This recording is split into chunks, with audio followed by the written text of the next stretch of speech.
Well, thanks everyone. Welcome back to the God Attachment Healing Podcast. And we're knocking out, hopefully, we can knock out 2 episodes here. But I have my good friend and fellow coworker, licensed clinical social worker, Dr. James Honeycutt, visited me today. And we are talking about the need men have for mentors. What do you think about this topic in general, James? I think it's an important topic. Mm-hmm. I know you and I have had conversations about it outside of this, and it seems like something that we continue to see again and again come up, especially in research around developmental issues and how fatherless homes or young men growing up without fathers, higher rates of criminal activity and just addiction and other things. But you can approach this from a number of different ways, whether you're looking at from a religious perspective. It's one of the things that I remember when I did a training a while back on whether or not individuals who were raised religious stayed in the religion of their family growing up. And one of the biggest significant factors that they found was whether or not the father was involved. Yeah. So if they grow up with strong men in their lives who are active in the faith, it's a much higher likelihood that the children would stay in the faith as well. But oftentimes, you see churches full of women, and it's usually women leading a lot of these different areas and ministry and education and stuff, because either the fathers are minimally involved or not involved. Yeah. And we often talk about the 3 pillars of society, right? We have the home, education system, and then we have the church. And we're seeing that decline in each of those areas. Now, you might be asking, well, what does this have to do with God attachment healing? Well, when you think about God, usually, for us as, we look at our fathers, we look at our mothers, and as men, if we don't have involved fathers, emotionally involved fathers, it's hard to see in scripture when we look at parts of scripture that describe God's goodness, his grace, his mercy, things that we typically would associate to mom. But it's those things that we have a difficult time understanding about God in scripture because we didn't see that with our fathers. And, so we might see the truth aspect, the disciplinary aspect of God, and we get it, we understand it. But when it comes to these other aspects that are very important, especially in culture today, we miss it, or a lot of people miss it. So I think that's why we were thinking about this topic, why men need strong, godly men in their lives, so mentors. So we were talking not too long ago about people that have influenced us in our lives. So it could be people authors that we read, it could be pastors, it could have been our fathers, it could have been many other people. But what do you think, what are the biggest influences, I guess, so far in your life that you can mention? Well, it's funny. I know when we talked about it initially, I just kind of jumped ahead to young adulthood and the men that influenced me then.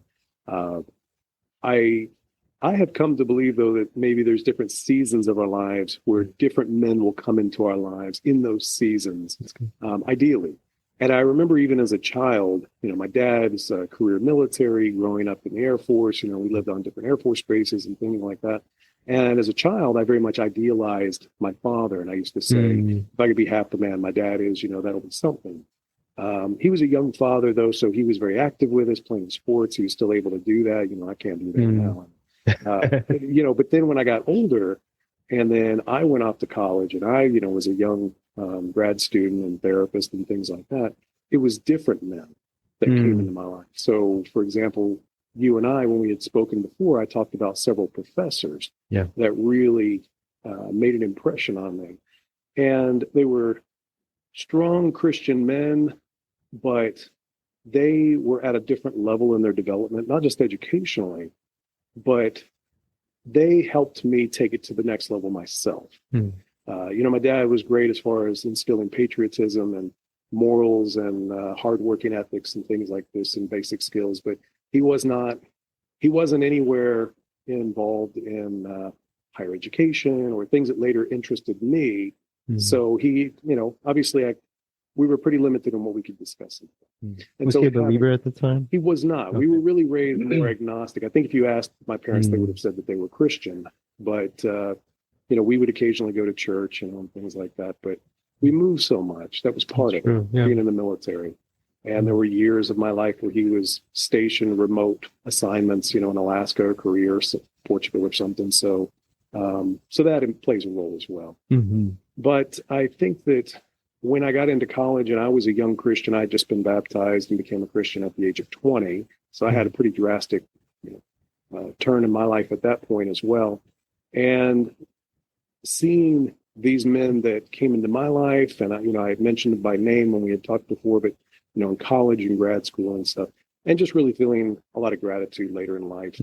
They were there at that stepping stone when I needed them to be. And I think there are men in our lives and around us, if we take the time to look and invest in those relationships, because there's so much wisdom that a lot of these people have. My wife and I were just talking earlier today about how, so many people will just resort to chit chat, just basic, superficial conversations. And, only for a little bit. I can leave the small talk for a little small bit. tolerance, brother. I'm right there with you. And I have a low tolerance for that because I'm introverted by nature. And so, and we spend all day listening to people, talk. So if I'm going to invest in time to do that outside of work, it has to be something like substantial. Yeah.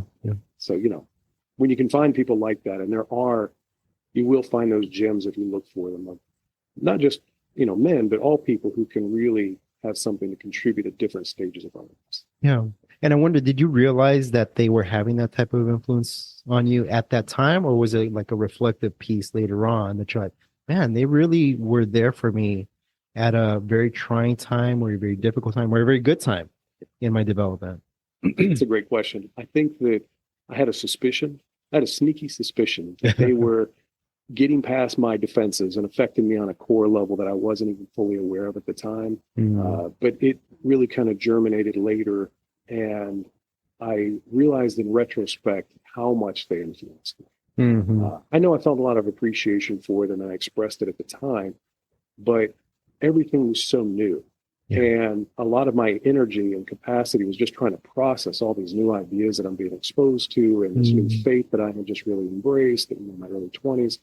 And that, I think, took up a lot of my time and energy. So it was later on, I look back, and especially when you get older and you're comparing maybe men that you have in your life to unique men that came along, and you realize just the contrast of just how important they were. Yeah. You displayed something very, that's part of God attachment healing, which is the compensation theory. And the compensation theory says that whatever you felt you lacked as a child, God fulfills for you when you come to him later on in life. When you have that reflective piece, you reflect back on your life. You're like, man, what was I doing? And then you come to the Lord and he just kind of fills those missing pieces in your life. Those who grew up in the church, they have what's called a correspondence theory, which is whatever experience they had with their parents, they kind of carry that into adulthood and reflect the same characteristics with God. So if their parents were degrading, harsh, critical, judgmental, then they will grow up and see God as critical, harsh, and judgmental. If they had parents who were caring, loving, and attentive, then they will see God in that same way. Did you experience God in that way when you came to the Lord later on? Yeah.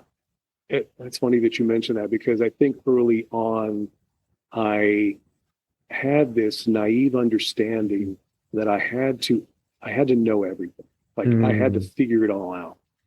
Part of that was because of my upbringing. And you're a natural studier. You love reading. I'm an academic, Yeah. But again, you're talking about the traits that we inherit, passed on, from our parents to us and things like that. My dad was real strict on grades.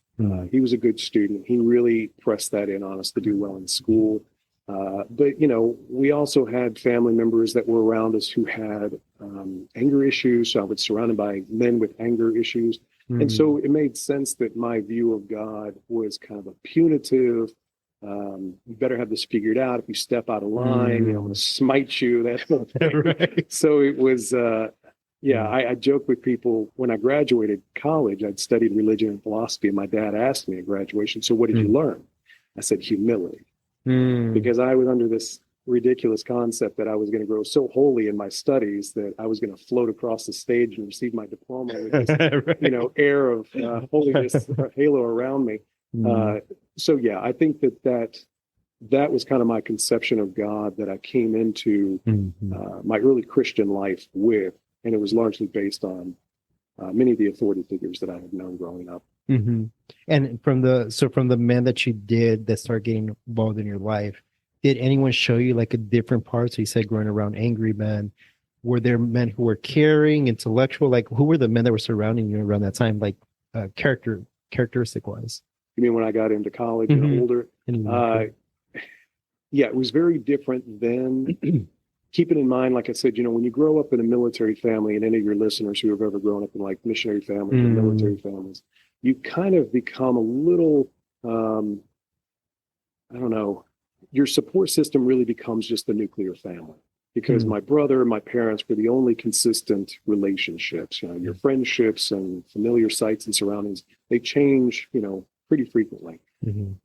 So the male image was really just my dad. As far as a consistent male figure in my life. And occasionally we would go visit grandparents and stuff, but they were pretty minimally connected and, uncles and things. But yeah, when I got older, I was exposed to a very different type of male presence. The professors, like I'd mentioned a little bit before, just the things that they had prioritized and just their sense of inner balance that they displayed. And I'd mentioned I was coming out of the military myself after high school. I went in the military and then I went to college because I couldn't afford to go to college before that. And so here's this guy who was planning on going into the U.S. Marshals. I went into the military. I became a Christian, 2 to 3 years into the military. My whole life changed in the sense of my direction. And now here I am going into studying religion and philosophy under these guys, some of whom are pacifists or advocates for Christian nonviolence. Like, I'm thinking of one or two professors in particular, and I mentioned them because it was so drastically different from myself, and they would challenge me. But they were, there were many things that was said and done, and that I could, kind of sit at their feet and just kind of take in their wisdom and chew on it and reflect on it and think, this is so different from anything I've been exposed to. And, later when I was working and did my internship at Vanderbilt Counseling Center, and they would send the divinity students to me because of my background in religion. And I would see this deconstructive process kind of play out again and again. And I realized, hey, that's what I went through, was this questioning of my identity and what I had known to be true when exposed to new information and new concepts, having to reevaluate, some of the most foundational things of who I am as a person and what I believed. Absolutely. Which is terrifying. It is. And yet it's also become something very popular among, I guess you'd say, millennials and Gen Zers, where deconstruction is a big part of their life, but it's different than it was before. And I don't know if that's because of the lack of role models or not, but there is this aspect of deconstructing for either the sake of it, just to do it because everyone's doing it, or because they really are having a struggle with understanding their faith in this new challenging way. And they don't know what to do with that, with the torn down parts to rebuild, because that's typically what happens, right? And that's happened throughout history where people who have questioned their faith, they question it, get clear on their answer, and then build it back up. But I don't know if you're seeing the same thing today, especially we work with college students, so we're seeing a little bit of both, maybe. Well, and when you first started talking about that, I have to admit that I think it's actually more difficult today, because at least when I was coming up and, I was born in 1976. So when I was in college and stuff, it was still the 1990s and early 2000s. So I think that at that time, there's a little bit more stability around me. Like I didn't worry so much about what society believed was true or feeling some sense of security moving forward and things like that. But I hear from a lot of the young people today, it's one thing when you're going through that deconstructive process and just dealing with that alone, which is difficult. But then you add to it the social pressures and concerns and worries and this, what is true and how do we understand all these hot topics that are now out and about, and you got riots and pandemics and all these different things going on. It just adds a whole level of chaos to it. So the context in which you're trying to process these things feels a little bit more intense, I think. Yeah, and the family was more stable at that time. So when we talk about fathers and we talk about men in general, so I wonder what you see as the greatest weakness, I guess, for men is today, because we're trying to find men to look up to, right? We want to find mentors. And I have heard this from some students where either they just don't feel like they connect with these men, or they don't see anyone who they can aspire to be. They grew up in a single parent home which was mainly with mom, maybe. Dad was not as involved. So they don't really have a clear idea of what even to look for. So I'm wondering if it's the older men. I think even the scriptures talk about this, right? Of how we should respect our elders, the older men, and receive their teaching. So that seems to be lacking. I remember we would go to the park and you'd have fun just talk to an older man there, and he would just give you wisdom. And now it just seems like we don't care about their wisdom. We just want to do whatever we want. So there's this aspect on both sides. Maybe the older person also feels like they can't give them anything, or that they don't want to receive their wisdom. And the younger ones feel like, well, you don't have anything to teach me, so I'm just going to do whatever I want, right? And learn the hard way. But I do see that a lot in culture, and it's kind of sad, honestly. It is, and I think it's kind of a mixed bag, because I even individuals who may want to share their wisdom, like, you give the analogy of going to the park and talking to them. It's like, now you talk to a stranger at the park and you're thinking, am I going to get accused of like saying something inappropriate, or the parents can be so paranoid and let them talk to anybody other than, their little friends. And so there's a little bit more, and I think this gets back to what I was saying about just a little bit more paranoia and a sense of chaos, a little bit more in culture. So I do think that adds to it. You asked a very open-ended question about what's kind of the main concern regarding male leadership and men and stuff like that. And I think that's a very layered question. Because we could approach that from a number of different ways. And, I doubt we'd have time to get into even a fraction of it. I'm a big fan of Thomas Sowell. Have you heard of him? Okay. So, I mean, he would obviously come at this from a financial perspective and talk about economics and, the development of the economy and welfare state and how a lot of that affected the male role in the house. When, for example, like he would talk about early 20th century, in a lot of the minority neighborhoods, there was stable families. And, it was only later on with some of the changes in government policy that he at least attributes to directly having an impact on the male role model. That's just one of many examples, and we've already talked a little bit more about just a sense of distrust with people. And some of it is warranted. I think some of it is warranted. But we, working with college students, we hear a lot about hesitancy to date, and more and more people are moving into wanting to get married but afraid that they won't be able to get married, or they're having a hard time finding partners and using dating apps and all kinds of stuff. So literally just had a conversation I did not have to deal with growing up.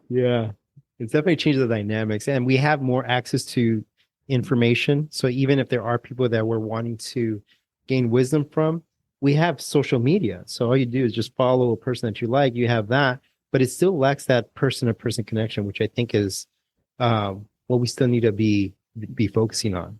But I guess for the audience, so they can understand or see something a little better, if you've never had exposure to what a healthy male figure looks like, maybe we can help them look for certain characteristics of what a healthy male role model looks like. Because we want both strength and the ability to care for people well, right?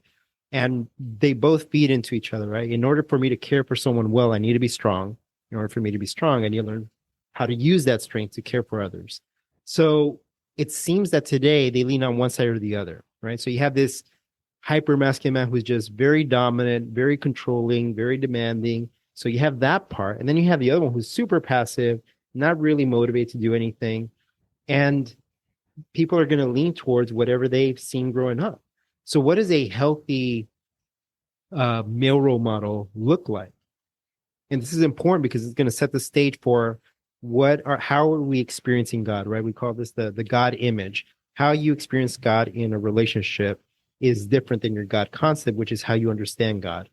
For me, I had a very good God concept. Like I knew the Bible, I knew what the Bible said about God, but I didn't have that experience of what does a relationship with Jesus actually look like until I got older and experienced relationships with professors or just mentors who taught me that they just listened.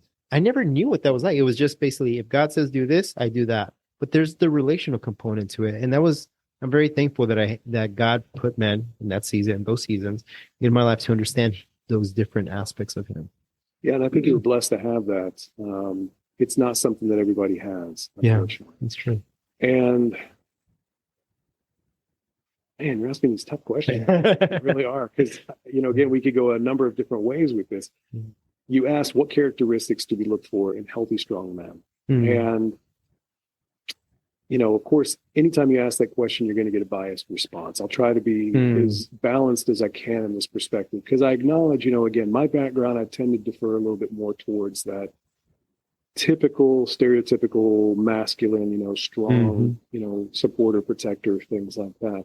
But, which are all good. Yeah, which is all good. Absolutely. But, you, of course, any extreme is going to be unhealthy in that way. But, and we believe that God embodies both the best of masculine and feminine qualities, and that he created male and female to be complementary in that way and to exhibit naturally, traits that are different but complementary in that way.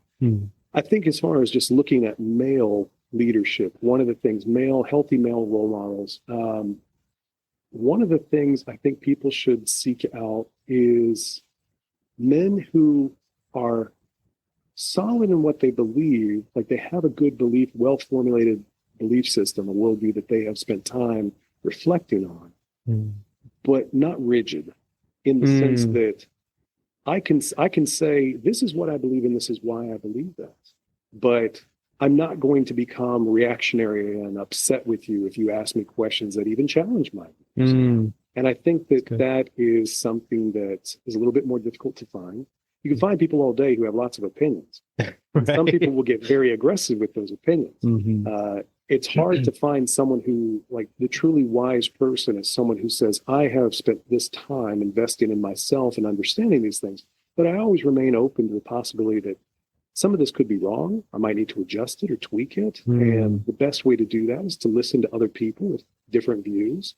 And by doing so, it's that kind of iron sharpens iron mentality. So I think that having a healthy male role model who can listen attentively, respectfully disagree with you, explain why they believe what they believe, but also really interested in passing what they know on to other people. And I think, conversely, it's difficult, but I think worth the effort to also be a good student.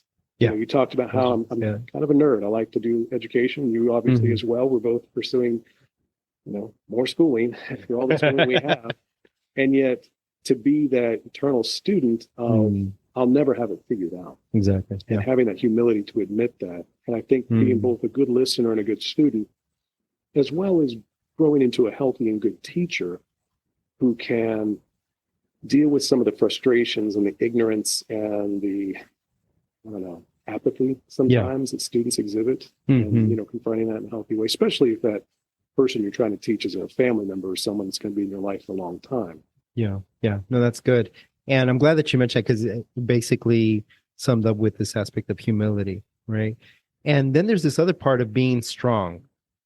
And so what does it mean for a person to be strong? You and I have had a conversation about the Stoics, right? And how they had this mentality where, you can't let your external circumstances affect how you think or how you live your life, but rather understand your emotions and be able to press through trials and tribulations and so on. So they had this mentality, which makes a lot of sense.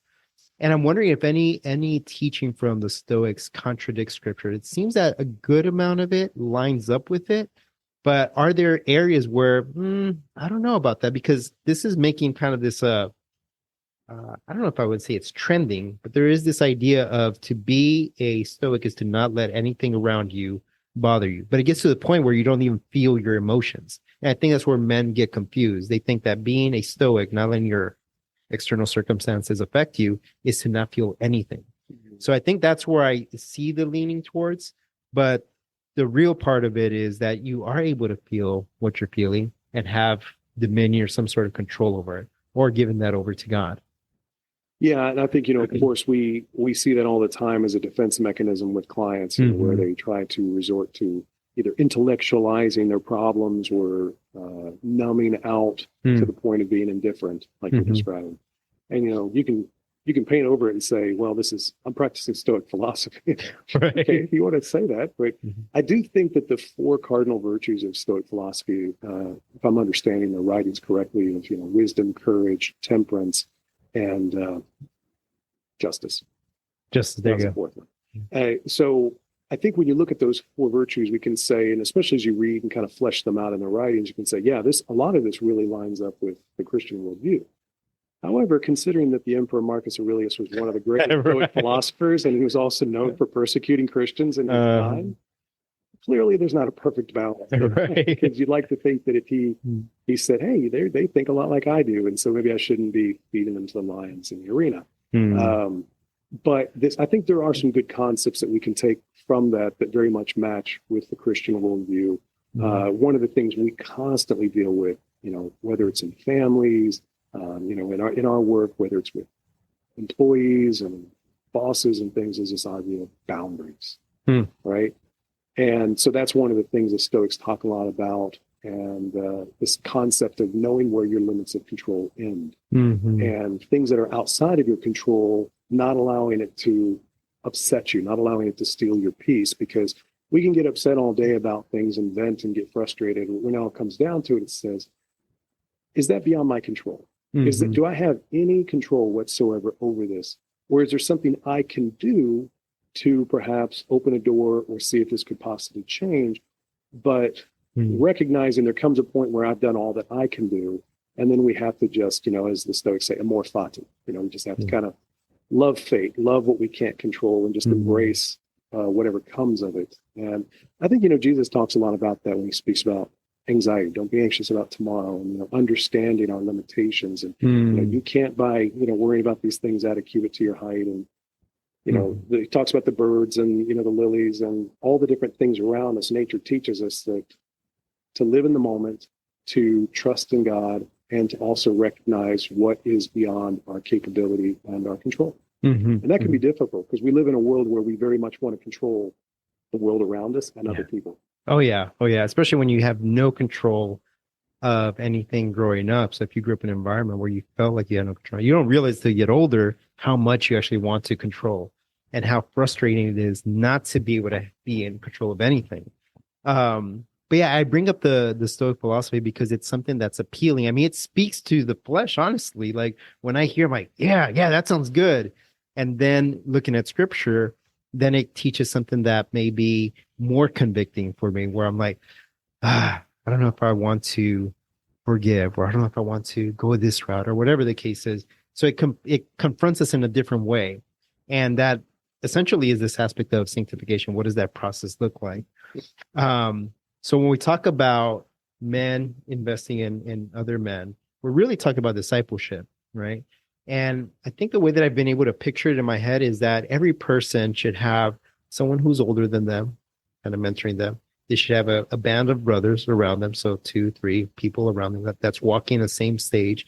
And then someone who they're also mentoring themselves. So there's almost like this ingrained accountability for that person who's surrounding themselves with those men. Because the person who's ahead of you has walked life in, maybe a similar path, but can speak to you about, hey, here's what you could face in the next stage. So here's how you can prepare for it. The ones who are going through things with you or who are in your life stage, they kind of understand, like you feel understood because they're experiencing similar things as you are. And those who are coming behind you, you feel like, okay, well, I've had these experiences. Is this something that I can pass on to someone else so I can help them so that they don't make the same mistakes I do? Right. Do you see anywhere? Well, I mean, we see it in scripture with Jesus discipling his disciples, and then they go on and do the same thing. Paul and Timothy, similar thing. So it's biblical, this aspect of being able to mentor those who are coming after us, and also for those of us to seek mentors. And I don't know if that's emphasized enough, to seek out mentors. I think that's a really good point, and I agree with you. I think that when we think of Christianity, as one of my theology professors used to say, Christianity today has become a thin veneer of religious practices that leave the heart unchanged. And I think that in order to truly be a disciple, not just say that we're Christians and be these lukewarm Christians who checks the boxes and maybe some external behaviors who say, yeah, okay, I'm Christian. But I think in the sense, like you're saying, where we're challenging ourselves, we're saying, as I grow in sanctification, yeah, I'm going to have steps that I take backwards. And I'm going to have things out of my control that kind of knock me off kilter. And I feel like I'm going through my dark night of the soul, or I'm struggling with particular burdens. But the point is that we get back on course and we continue that sanctification process. And I loved what you said about that kind of chain where we're mentoring other people, someone's mentoring us, and you know, so on and so forth. And it's great if that works out, that you've got both. Yeah, I'd love to have people that I'm mentoring and people that are mentoring me. What I have found is at different seasons of my life, I might have one or none. That's a good point. Yeah, so that's true. But I do agree with you. I think that that process of sanctification and growing in holiness is not emphasized enough as an essential component. Yes, of course, we're saved by grace through faith. We understand justification is through Christ and it's not works-based. However, of course, the whole passage of James, my namesake, talks about, you know, faith without works is dead. So it has to be both ends, you know, as far as the sanctification process. And part of that is taking it seriously. Yeah, absolutely. Yeah. And I'm thinking through different men in scripture that we would look at and we'd say, you know, I think sometimes we discredit people for being human. So I know a lot of people, you know, will bash David for his adultery, for the murder. And yet at the end of everything, as we look back on his life, he's described as the man after God's own heart. And I wonder if that also limits our ability to just be able to follow men who are honoring the Lord and serving the Lord, but also understand that they're human, that we don't put them on a pedestal. And I think there's a caution there for us, that we appreciate the men in our lives who have invested in our lives, but also that we don't get to that point of putting them on a pedestal, and not to expect ourselves when others put us on a pedestal. Because some people are very grateful and they'll say, oh, you changed my life. And it feels good. It does feel good. But even as we go through that, we're reminded that first example you gave about being humble. And part of being humble is being able to accept something that someone else gives you, and then you pass that on to God. Lord, this is because of you. Lord, this is because of you. But yeah, I think those elements play a key role here. You know, I'm reminded of something like there was a book that John Chrysostom, one of the early church fathers in the late 4th or 5th century, he wrote a book to pastors, like to other people who are going to be serving in churches and leadership. And he basically said that. He's like, let praise and criticism both roll off your back. And it can be, we can have our ego stroked by people, oh, you're the best thing since sliced bread, and, you know, really want to build us up. And we have to do both because we can also have people that will be very critical and tear us down, and not letting either one affect us more than it should. Yeah, absolutely. This one guy gave the example of, you should walk around in leadership like this, both fingers in your ears, because you're going to hear both sides. And it's just a matter of which one is louder, or which one you're allowed to kind of affect you. Yeah, absolutely. And I think that we have to always be on guard for that, you know, and the things that we think, not thinking too highly of ourselves, but at the same time, it's just like the Christian walk in general, you know, holding it in tension that I can say both at the same time that I'm a sinner, and yet at the same time, I'm a unique creation of God, and that I have an eternal spirit. And, you know, it's just holding that. When you think about how amazing human beings are, created in the image of God, and you know, trying to grow into the likeness of Christ and the work in Christ that was done, you really can start to think, wow, we're pretty amazing that God would do that. And then on the other hand, you know, holding the other side also in tension. I think that's true about a lot of things in our lives. That's true. And you know, touching on that point you mentioned, holding both. Yeah. Now, we were talking about the characteristics of men that are healthy. So humility was one of them. Strength was another one. This kind of emotional strength to be able to manage one's emotions. But one that I like too is conviction.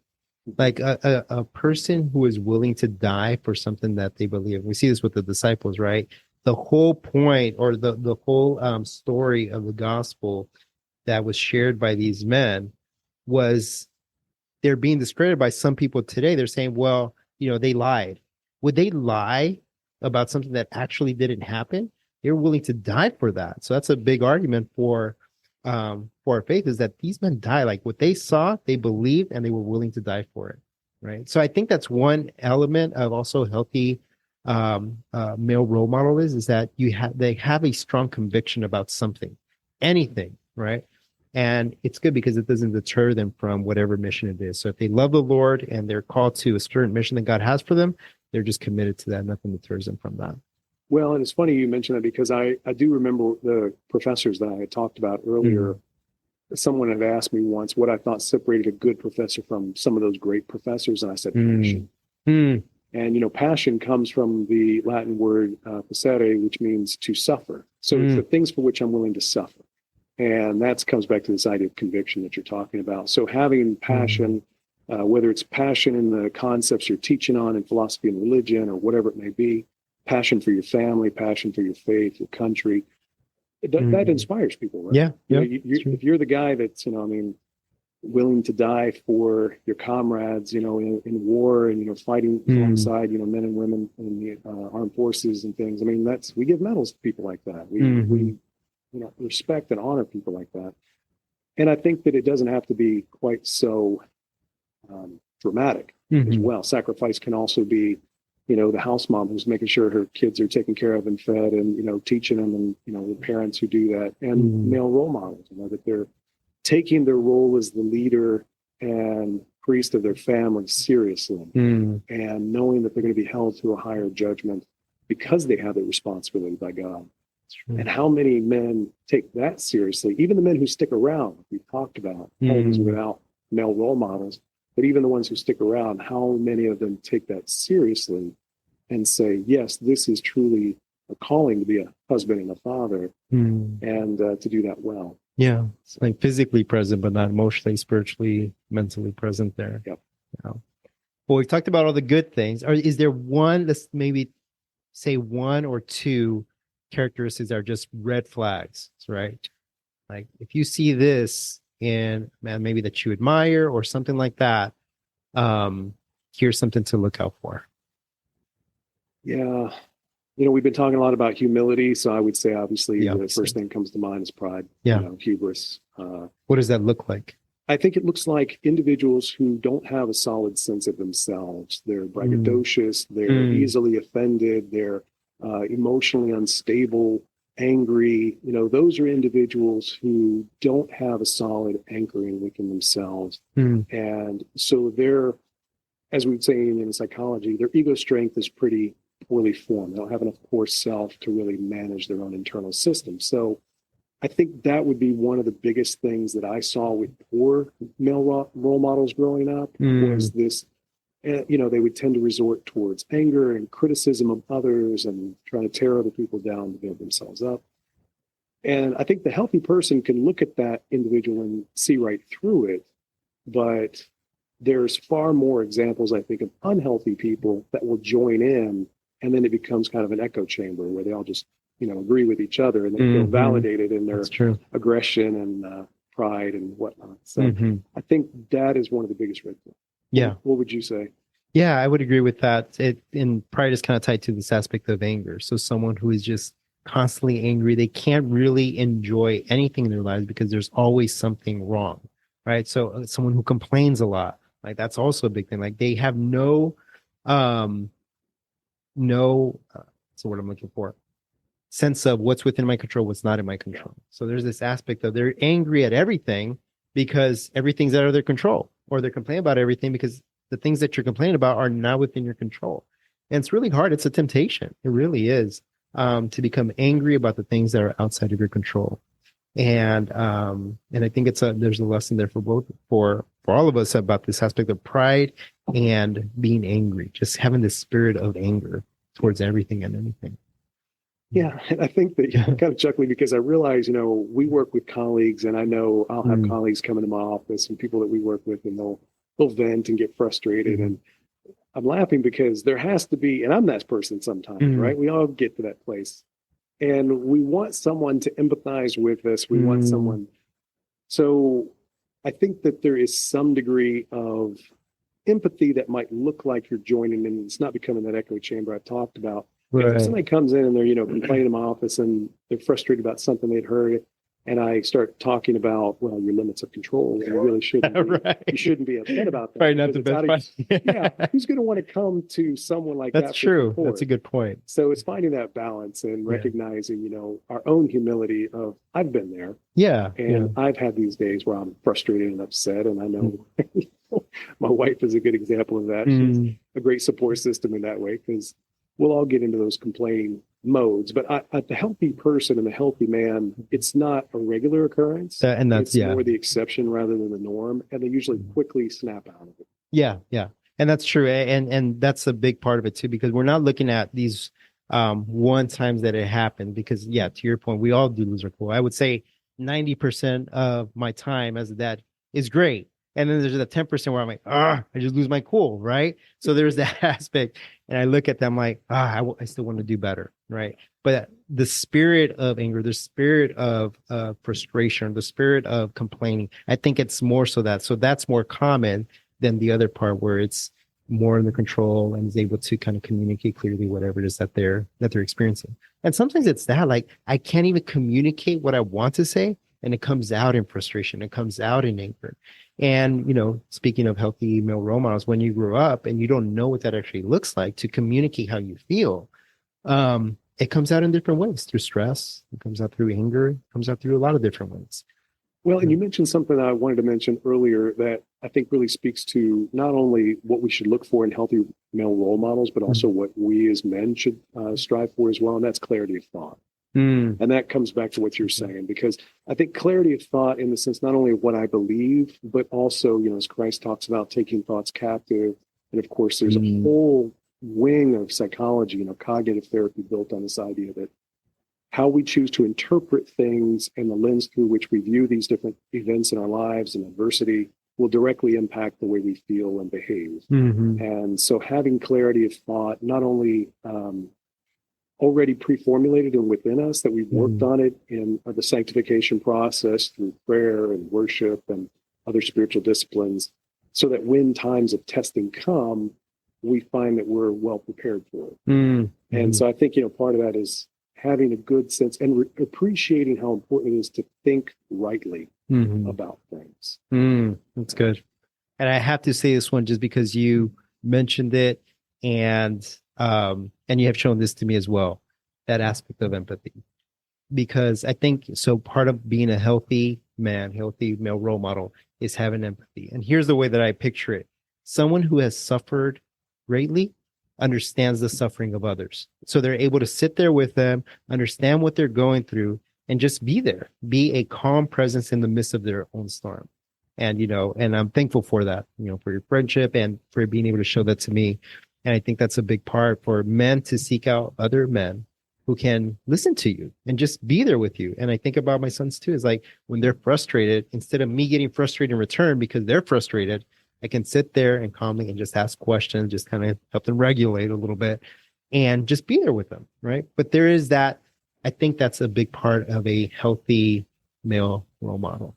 And if I can add to that just a little bit, I think that sometimes we have this idea that if I haven't suffered in exactly the same way as this other person, I won't understand.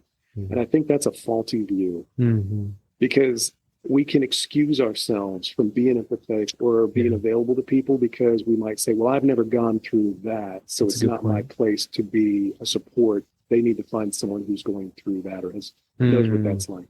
As human beings, who we've all suffered, and we all understand loss and pain and things like that. So I think that we can draw on that experience, even if it might not be exactly alike. So I just kind of would add that, because I think we can use that to let ourselves off the hook a lot of times. Yeah. If I haven't experienced exactly what someone else is experiencing. Yeah. And the lack of empathy is that I don't want to feel what you're feeling. So I just disconnect and pull back. Right. So it creates that discomfort with actually feeling emotions. And I remember when I was first learning, just kind of like the idea of God being just loving and gracious for me is like, yeah, that sounds kind of weak. Like I want to be tough. Latino background, that. So there was those little gists of machismo. I'm like, this is not right. But once you experience it with other people, you're like, no, this does line up with God's character. This does line up with how he treats his sons and daughters. And you see it through the Old Testament, you see it in the New Testament, he is present, he's calm, and he's there for us, and he's able to listen to our troubles. So I think we covered a good amount of why we need mentors, why men need mentors in their lives, and how they can help you understand these other aspects of God that maybe don't seem attainable to you or don't seem to make sense, right? There's these aspects of God that might make more sense to you. See if you can see the flip side. So if you saw only the caring, loving, and understanding part, can you also see the justice, truth aspect of God as well? That the truth needs to be defended, justice needs to be applied, whatever that looks like in a certain situation, but that you're able to find that balance between both. So look for what is it you need, right? And I think I needed to have men in my life who were able to show caring, understanding, and patience even throughout my own journey. Yeah, and I appreciate that we talked about this topic because I like how we've touched on things that we both experienced, but also I think what we would want to look for in healthy male role models to have as people in our lives, and also as men ourselves, how to embody that, what that looks like, and what, kind of the goal, the telos of what we strive to achieve ourselves. And I think it's both and. It should be all of it. So lots of different factors that we've passed on, and hopefully somebody will glean something that's helpful from this. Yeah, absolutely. I think they will. We're going from it. All right, guys. Well, thank you so much for joining in today. And remember to subscribe to the podcast. If you've been listening, I'm sure you have. You're here today. If this is your first time, feel free to subscribe and also share with others. Thanks for joining us. We'll see you next time.